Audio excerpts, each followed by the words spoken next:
జాజలి అని ఒక మహర్షి ఉంటాడండి, శాంతి పర్వంలో వస్తుంది కదా, జాజలి ఆయన పేరు. ఆయన తపస్సు కూర్చున్నట్ట, పైన పావురం గూడు పెట్టింది. ఈ నీళ్ళు బంగారగాన తపస్సు అంటే అది. ఆయన తెలీదు, పావురం గూడు పెట్టేసింది.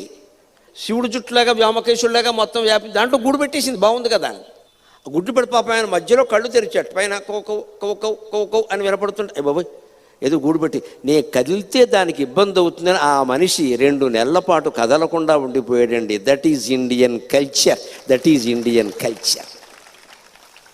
ఆ మహర్షులు మనకు ఆరాధ్య దైవాలు. పావురం గూడు చెదిరితే పావురం ఇబ్బంది పడుతుంది, దాని పిల్లలకి అది వచ్చి తిండి పెట్టుకుంటుంది కదా. నేను కదిలానంటే ఆ గూడు పడిపోతుందని బక్క మనిషి కదలకుండా కాలకృత్యాల చేతం దిగ్బంధించి ఎక్కడ తింటే కాలకృత్యాలకి పాల్పడాలో అని మానేసి కూర్చున్నాడండి. ఎటువంటిది భారతీయ సంస్కృతి, ఎటువంటి మహర్షులు దీనికి పూర్వులు, వారికి వారసులం మనం, ఆ మహర్షులకి వారసులం.